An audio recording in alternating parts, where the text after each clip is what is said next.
Alors, je vais te parler maintenant d'Emmanuelle Pirotte, l'écrivaine, qui est née le 1er novembre 1968. Elle est historienne, elle est scénariste et elle a déjà écrit 6 livres. Attention, au jury central, certains examinateurs te demandent combien de livres l'auteur a écrit. Donc tu dois pouvoir connaître des choses sur l'auteur, ça fait partie dans les consignes, dans les critères. Tu dois pouvoir dire l'origine, ou donc la nationalité, la profession, l'expérience d'écriture, etc. Et donc ici pour Emmanuelle c'est une femme Pirotte, elle est historienne, elle est scénariste, elle a écrit 6 livres et en fait, elle est, de même qu'une autre personne, le réalisateur et scénariste belge Sylvestre Sbille, eh bien, ils ont vécu dans des familles qui ont été liées à la résistance, qui ont caché des enfants dans les caves, qui ont caché des enfants dans les familles.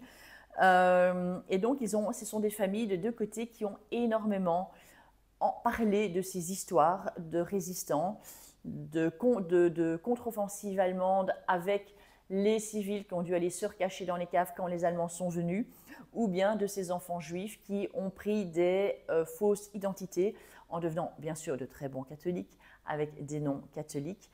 Et du coup, à un moment donné, bien, ils ont décidé de faire un film. Sauf que, comme ça ne se faisait pas, ils avaient envie d'écrire, puisque Sylvestre Sbille, c'est un réalisateur, il voulait à deux faire un film, mais comme ça n'avançait pas, Emmanuelle Pirotte a décidé donc de faire un roman qui a été publié en 2015. Alors, quel style est-ce? Forcément, c'est un roman historique, puisque c'est sur fond d'histoire. Si ça se faisait à un autre moment, ce ne serait pas vraiment la même chose, parce qu'on n'est pas juste dans un roman de guerre, mais vraiment par rapport à la contre-offensive. Donc, on est dans un environnement, dans un contexte très particulier où les habitants pensent que c'est fini, et puis yes, non, ça revient, les Allemands reviennent avec l'opération Greif, etc. Donc, c'est clairement un roman, bien sûr. Les personnages sont inventés, mais sur un fond historique, avec des histoires qui sont réelles, qu'elle s'est appropriée pour raconter l'histoire. Et donc, c'est quoi en gros le résumé de Today We Live? Aujourd'hui, nous vivons. Eh bien, c'est Renée, une enfant juive. On ne sait pas trop son âge, elle pourrait avoir 6 ou 7 ans. Mais par contre, elle a l'air, d'un point de vue sagesse, d'avoir déjà vécu plein de vies. Et entre parenthèses, Renée, c'est René, donc qui est né plusieurs fois. Et donc, comme les Allemands arrivent dans le village, la famille qui l'héberge a paniqué en disant « Ah, on sait qu'elle est juive, au secours, s'ils arrivent, on va se faire zigouiller. » Donc, ils donnent Renée au prêtre, c'est le truc classique, on va à l'église, on le donne au prêtre, qui est paniqué, qui va vite avec Renée s'enfuir et qui voit un véhicule avec 2 Américains, qui donne Renée aux 2 Américains. Les Américains, qui sont en fait les Allemands, comprennent bien que Renée n'est pas vraiment catholique, mais qu'elle est juive. Ils décident de la tuer.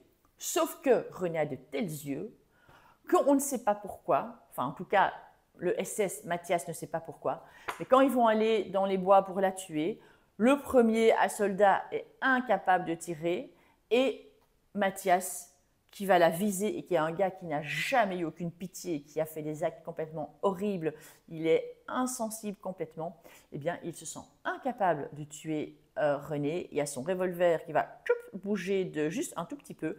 Et comme à côté de Renée, il y avait son collègue, on va dire, eh bien, il tue son collègue, il se retrouve avec Renée, il dit « Qu'est-ce que je vais faire avec elle ?» Ils vont se cacher pendant tout un temps dans la forêt, puis ensuite, comme il fait super froid, eh bien, ils vont aller rejoindre une ferme.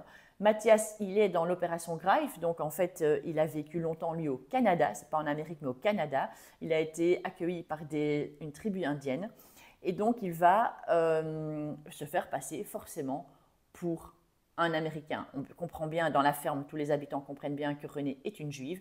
Et donc, c'est la question déjà de se dire, est-ce qu'elle va rester ou pas? Il y a les vieilles femmes qui sont peur, il y a certains hommes qui ont aussi peur en disant, ouais, si les soldats, les Allemands arrivent, on va se faire tous zigouiller. Et donc, vous avez Jules, qui est le propriétaire de la ferme, qui dit, c'est ma ferme, si vous voulez, vous partez. Mais la petite gamine là, elle va rester ici, avec cet adulte qui la protège. Mathias, c'est quelqu'un de très gentil, qui est un vrai caméléon qui s'adapte à tout. À part Jules, personne d'autre n'a de doute. Jules, il sent tout de suite qu'il y a quelque chose, mais il dit, moi, ce que je vois, c'est la personne qui est réglo, et donc, il ne pose aucune question sur le passé. Il accepte Mathias tel qu'il est. Le souci, c'est qu'il y a des Américains qui vont arriver dans la ferme, qui viennent aussi se protéger, puisqu'en fait, il fait tellement froid, on ne voit rien du tout, on ne sait pas vraiment se défendre, on ne sait pas attaquer, et donc, ils sont tous en stand-by. Il n'y a en fait finalement que les Allemands qui avancent et qui profitent ce brouillard complètement, enfin cette purée de poids pour avancer et pour essayer de faire avancer l'opération von Rundstedt pour arriver sur Namur. Et donc, il y a les Anglais, enfin les Américains qui arrivent. Et puis, forcément, tout ce petit monde va devoir cohabiter. Ce n'est pas évident, évidemment, vous vous en doutez bien. Et donc, à un moment donné, Matthias va se faire repérer. Il y a aussi à un moment donné les Allemands qui vont arriver dans la ferme. La question, c'est est-ce que Matthias, est-ce que René vont survivre? Je ne le dis pas dans cette vidéo. Voilà. Ça, c'est le premier résumé, assez gros, pour vous donner un peu un contexte. Et donc, où est-ce que ça se passe? Eh bien, dans une ferme dans les Ardennes, c'est près de la Glaise, donc c'est vraiment les Ardennes. Et ça s'appelle un huis clos. Alors, c'est quoi un huis clos? Huis, c'est H-U-I-S, clos, C-L-O-S. Ça veut dire que ça se passe en fait dans peu d'endroits différents. Tout bien se fait dans la cabane, un petit peu dans les bois, mais très peu. Et puis aussi dans la ferme. Après, il y a bien sûr plein de flashbacks où on voit la vie de Matthias et la vie de René. Mais en gros, les événements se passent ou dans la cabane ou en gros dans la ferme. Et c'est de quand?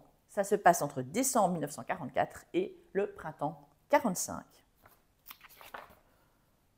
Pourquoi le titre Today we live, aujourd'hui nous vivons? Ça veut dire quoi ce titre? Eh bien c'est... Eh ben non, je ne peux pas vous le dire là maintenant parce que sinon vous allez avoir vous allez savoir, vous êtes spoilé par rapport à la fin. Le message de l'auteur, eh bien c'est Emmanuel Pirotte qui veut faire vivre ce que les habitants et les soldats ont vécu par rapport à l'offensive dans les Ardennes pour faire sensibiliser, de faire réfléchir par rapport au courage, par rapport à la lâcheté, par rapport avec toutes ces nuances entre les deux. C'est quoi le courage, c'est quoi la lâcheté? Personne n'est bon, personne n'est mauvais. On est tous habillés de gris, de différentes teintes de noir et de blanc, et on est tous dans les gris, à part quelques-uns qui sont parfois vraiment super blancs ou super noirs. Mais en général, on a un peu de tout en fonction des moments. Surtout pendant la guerre, ce n'est pas du tout évident de choisir ce qui est bon. Ça, c'est ce qu'on dit dans l'autre livre, dans La gueule de la bête. Quand on est en état de guerre, en fait, nos critères de bon et de bien, enfin de bien et de mal, sont complètement changés. Et donc, c'est très difficile de faire les bons choix parce que ça demande beaucoup de courage, parce que c'est ta vie qui en dépend. Et donc, nos critères sont complètement, ou nos critères, nos références sont complètement chamboulés. Voilà, voilà, ça c'est une première impression sur Today We Live. Après, bien sûr, je vais tout faire bien en détail, et aussi pour l'histoire, comme ça vous comprendrez mieux.